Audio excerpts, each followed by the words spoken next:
Hi, I'm Tanika and welcome back to my channel. If you are new here, my channel focuses on fashion and travel and beauty and just overall black girl magic luxury leisure lifestyle.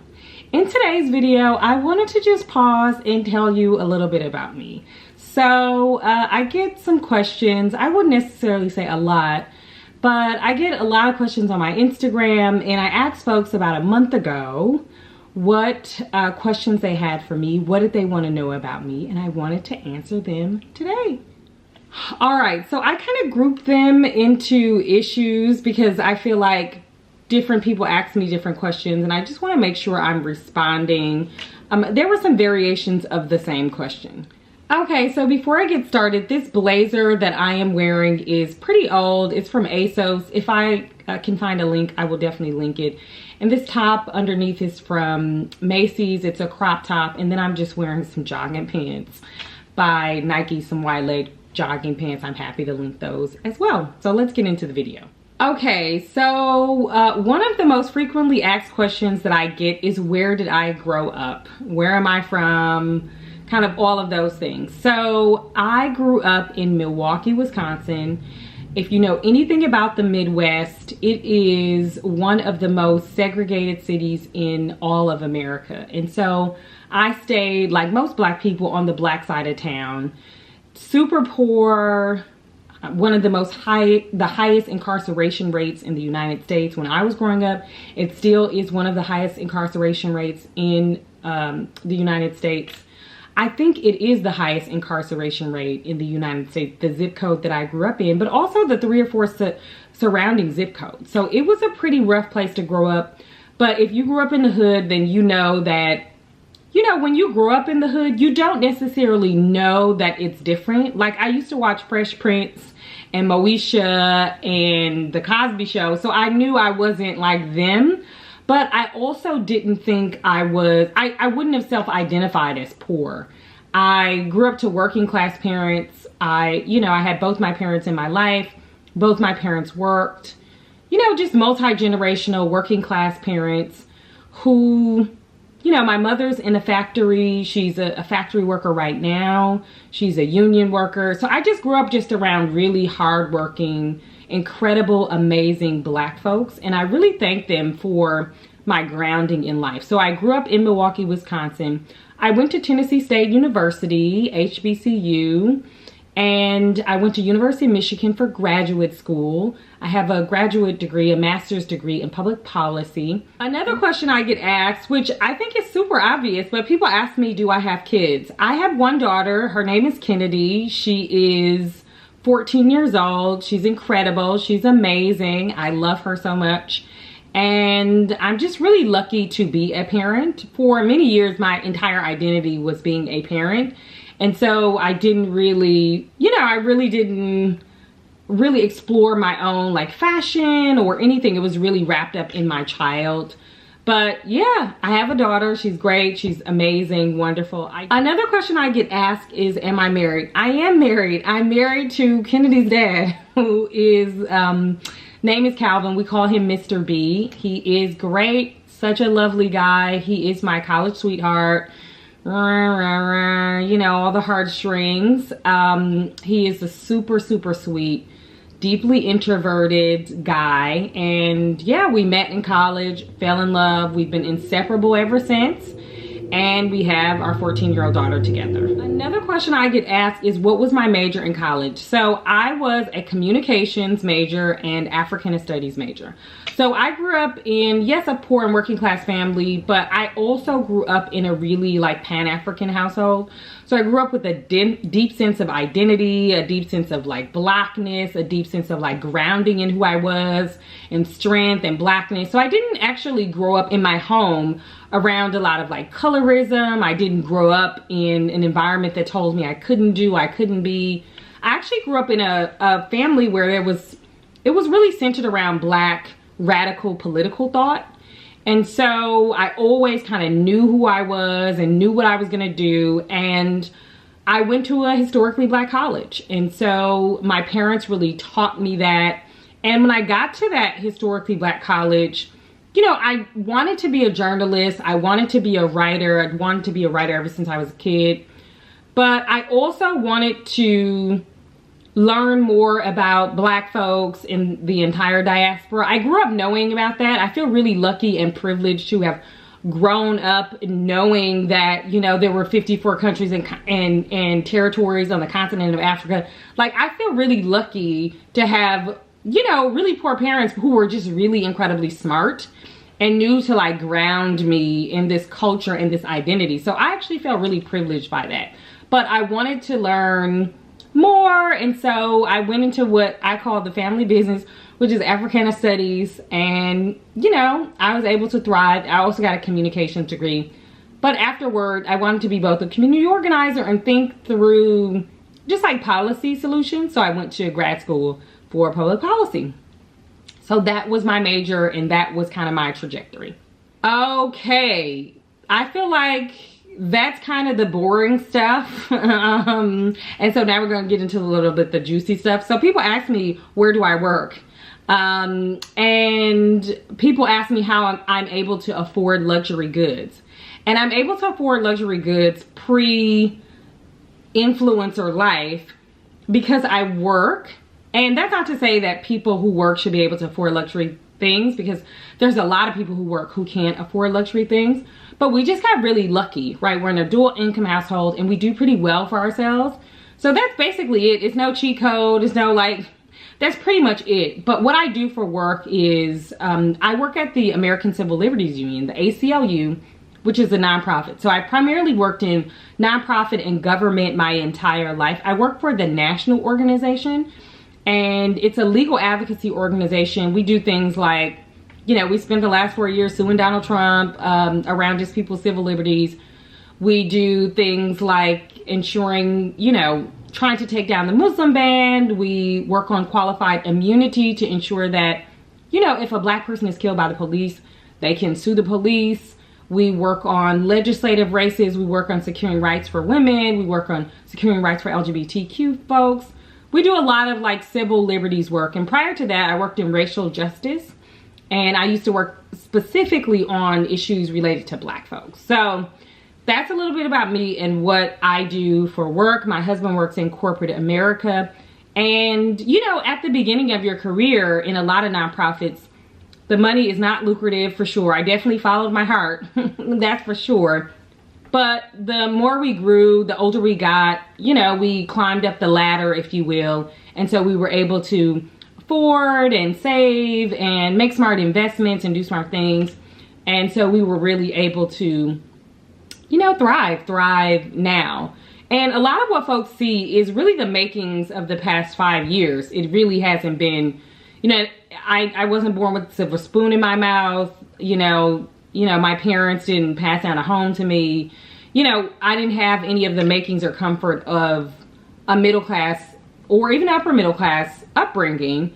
But it was just, you know, we really looked up one day and got lucky. Of course, we worked really hard, but I just make the distinction because there are people that work really hard that don't necessarily have some of the material things that we have. You know, to let down the fourth wall. I do influencing. I do get paid by brands to, you know, create content. And so I have a day job where I, you know, work in nonprofit and fight the good fight. And then I also get paid to create content. And I get paid, you know, a pretty lucrative amount to create content. And I just want to make sure that folks understand what they're seeing and just like pull down the fourth wall a little bit. That some of what you're seeing also is things that were gifted to me for campaigns. And I always say that if that happens. So, you know, I want to be transparent about that. But that is some of what you're seeing. Okay, another question people ask me all the time is, are you African? I mean, of course I'm African. Of course I'm African. Of course I'm African. I'm African by way of the transatlantic slave trade. Okay, so I am a multi-generational African-American descended from Africans who were enslaved in the United States. But my name, my first name, Tanika, is, you know, it's a pretty quintessential name in Black communities in America. I mean, nothing says you were born in the 1980s like the name Tanika, and I love my name. Tanika, Tamika, Tanisha, Tamiko, like those are all really common names in Black American households. But also the name Tini, the way my name is spelled, a lot of people think I'm Nigerian, but I'm not Nigerian, y'all. I have not done a DNA test. My sister's done a DNA test. So I pretty much know, but yeah, ethnically, I am a Black American. That is like my cultural upbringing. And yeah, I'm super proud to be a Black American. People ask me, how did I start my luxury collection? What advice would I give to a 20-something-year-old Tanika versus my 30-something-year-old self? Which is, you know, I started off really slow. I think I thought my collection was going to start and end with a Chanel bag, like one Chanel bag. I never really thought about the next step or like creating a big collection. I think also when I was starting out, there was YouTube and, you know, there were influencers, but it isn't like it is now where there's a lot of people, there's a lot of videos, there's a lot of like access to Chanel and Hermes and like all of these brands. When I was starting out, there really wasn't a lot of access to those brands in those ways. And so I didn't really, you know, I wasn't necessarily influenced to buy those things. I wanted a Chanel bag, a classic black Chanel bag, and that was pretty much it. But like all things fashion, the more you learn, you start to, you know, engage, you start to want more, you start to envision more, you start to like, you know, put things on your mood board. And so that's really how it happened. I will tell you this, that the first time I paid over $300 for a ready-to-wear item, like an actual item that I put on my body, not a purse, was a Fee Noel skirt that I bought maybe 6 years ago. So it's been relatively, you know, soon. Prior to that, I was just spending on bags, and I would get a luxury bag every year. So I maybe had like 3 or 4 bags at that point and 1 pair of luxury shoes. Right? So there really wasn't, you know, I was in my 20s. There's not like, it wasn't a lot to, I didn't necessarily have the breadth and depth about fashion to even know to want those things, if that even makes sense. There are obviously aspirational items. I knew about Birkin bags, but I didn't think about Birkin bags because I never thought, why would I ever spend that much money on a bag, right? So that's kind of, I hope that's helpful as you think about, you know, a lot of young women today are exposed to way more than I was when I was a bit younger. And so I didn't necessarily, you know, I didn't think about those things. I also, and I will say this because I think it's really important, you know, I grew up around poor and working class Black women who were tenacious, smart, funny, and even though they didn't have a lot of resources, they used the resources they had really well. And by that, I mean, you know, one of the most beautiful pieces of clothing I ever seen in my life was an Escada blazer that my grandmother got from the Goodwill. And so I've known fashion my entire life, and I've known how to put pieces together with or without resources, and I've known how to express myself through clothing with or without resources. And so by the time I got some resources, I knew how to decipher between what was quality and what wasn't. I will also say this, I've always been raised around Black women who also admired, you know, all kinds of styles, right? I remember my grandmother talking about how beautiful kimonos were as traditional wear, how beautiful kente cloth was as traditional wear, how beautiful garments are no matter where they are, like ethnically conscious garments, garments that, you know, people wear as part of their traditional garb are equally as, if not more beautiful, if not more ornate than, you know, some of these European fashion houses that we've known about. And so that, I just grew up around it, right? Like that was just commonplace. It didn't matter what you had on. You could have on a luxury item, and if you didn't know how to put it together, if it didn't have any pizzazz, if it didn't speak to the people when you walked out, they were gonna roast you, right? That's how I grew up. I grew up around like, get your fit together before you come and say something to the girls, because they're gonna say something to you. You know, like I grew up around that. So I just appreciated fashion, you know, not just high fashion and not just expensive and luxury fashion, but just the way we adorn our bodies and how we express ourselves through fashion. Okay, another frequently asked question I get on Instagram, not necessarily here on YouTube because you all are just getting to know me, which is how I started getting into travel. Again, this goes back to my parents. My parents are just, you know, when I look back on them, I think about them. They're still alive. They're young parents. They're still, you know, my parents are in their 50s. My mother just turned 60, so my parents are young. But I just think about how little resources they had, but how really smart they were to just, you know, push us kids to want more in life and to want to see beyond America. So those seeds were already sown when I was growing up. My parents really pushed that on us.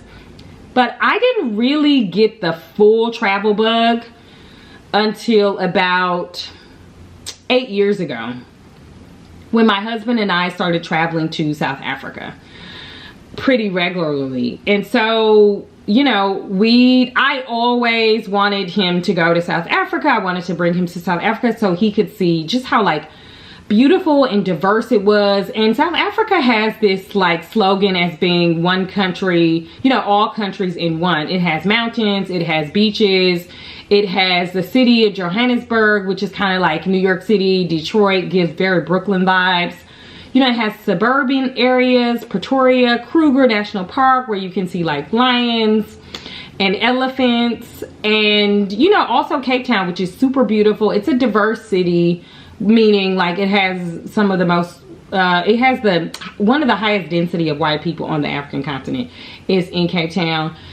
It's like, it looks like San Diego, you know, it has a Gucci store, Louis Vuitton store, you know, and I wanted him to just like visit the continent because it's just such a rich place.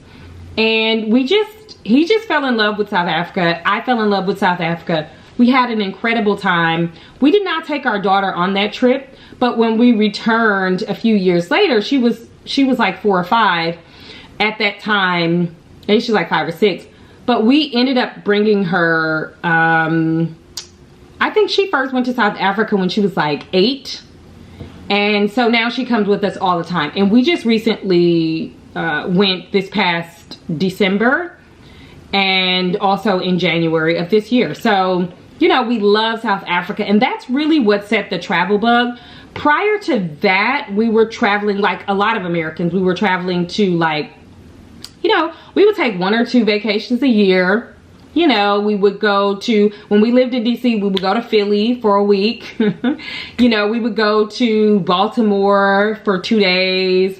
We would go to like Ocean City, Maryland. We would go to LA. We would go on a cruise. We would take like cruises and different things like that. And then we started exploring more. We would go to like Panama. We went to Colombia, you know, and then we started going to places like Brazil, and then we started going to like Paris.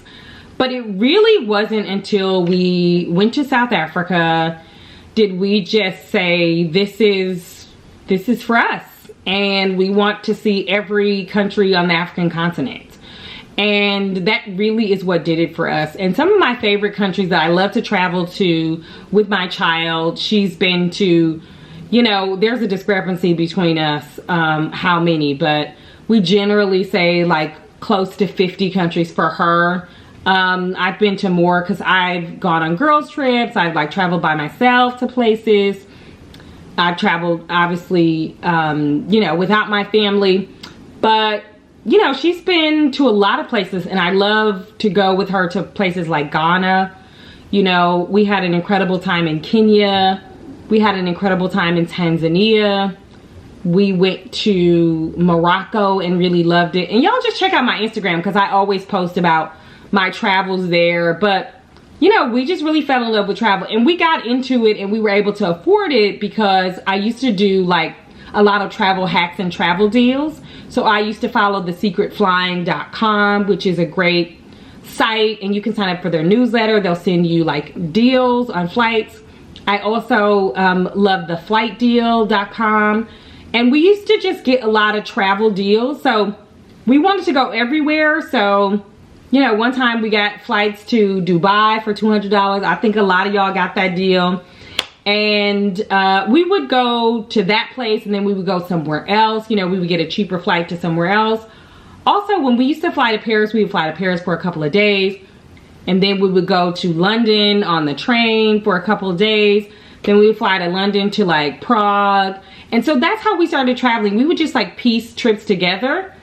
And we didn't necessarily wait for like, oh, I'm planning this big trip. I know a lot of people do that. They're like, I'm planning this big trip in 2023 and it's gonna be this, that. No, no. I used to think like that, but now I'm like, no, we're gonna go on a trip every quarter. You know, we used to go on a trip every season, and we would save like Christmas time, the Christian holidays, the Muslim, the high holidays, Jewish holidays, all the holidays at the end of the year. We would save that time to go to like Africa or Asia, because living in New York City, that was like a really long haul flight. And so that's basically how we really started traveling. And ironically, we started traveling with our daughter because nobody would babysit her. I mean, honestly, and flights were cheap for like small children. Also, flying international airlines were like half off until she was 12. So we just started paying an adult fare for her for international flights. And that's when we started becoming like loyalists to brands like Delta. So now that we're loyalists, we use points to buy like first class flights and flatbeds and kind of all that stuff. But yeah, that is how we started traveling. That's how we've been able to maintain traveling. Another question I get asked pretty frequently is, how did I move to New York? What was my journey like? So we've been in New York for almost 10 years. We used to live in Brooklyn, in Park Slope. We lived in Park Slope because my daughter went to school, to a public elementary school in Park Slope. And then the middle school and high school process was a mess. And so we transitioned her to an independent school here in New York, a private school. And then for high school, she's in a private school here in Manhattan on the Upper West Side. So we wanted to move into the city, into Manhattan. And my husband was also doing some work in Connecticut. Child, I think he was trying to move me to Connecticut, and I was like, I am not Connecticut fish. Like I don't think I am suburban girl, not full time. I could get like a weekend house, but I'm not. You know, I need to be amongst the people. When we lived in DC, we lived in the suburbs, you know, for a while, and the traffic, like, it's not for me. So we moved into the city. I always knew I wanted to live in New York. When I was growing up in Milwaukee, I had a big like New York City subway map on my wall. I always knew I wanted to live in New York. And the journey though, like I knew I had to do a stint in DC because I worked in politics. So after I did my stint in DC, I worked in the Obama administration for the first term for 4 years. After that 4 years was up, I was like, I'm out. I am moving to, like, even before the re-election, I moved to New York City. And I was, you know, we were in our 20s, we were young. I was like, I'm moving. I think I was in my 20s. I don't know if Mr. B was not in his 20s. Maybe he was 29 or 30. But, you know, I was like, we're moving to, you know, New York City. And, you know, it was rough moving from a, you know, 3-story house in DC, the DC suburbs, to a tiny apartment in Brooklyn, a 2nd floor walk up. But we did it. We wanted to do it because we wanted to live by our daughter's school. And yeah, it all worked out. But I absolutely adore New York. I love New York. I love that I can just like fly to Dakar, Senegal in 7 hours. I can fly to London in 7 hours. I can fly to LA in 6 hours. I just, you know, New York is a cosmopolitan city. I get all of my needs, my shopping needs, everything that I need is here in New York City. I do think that for a lot of people, New York City is unsustainable. It is an expensive city. it is hard for people to thrive in New York City for a long time. And so a lot of people come to New York City, get their money and go. And also with everything that's going on, the state of, you know, social isolation, a lot of people are like, why do you still live in New York? I love New York. I love New York. New York is my, I was gonna say it's my geographic soulmate, but it's really not, because I feel like South Africa is my geographic soulmate. But, you know, New York is what's keeping me in America. Right before the social isolation started, specifically here in New York City, we were actually moving to Amsterdam. So a lot of people don't realize that, like, I was like, I'm out of this country. I'm tired of, you know, Trump and all that's going on. So I was ready to like up and leave. But then everything happened, and everything happens for a reason. So I'm happy that we stayed. And, you know, my daughter's in high school now. So we're gonna stay until she, you know, gets out of high school. But that's, you know, that is my journey to New York. It was, I got a job offer. I told my husband, he put in for a transfer, a location transfer. We moved within like 3 or 4 weeks.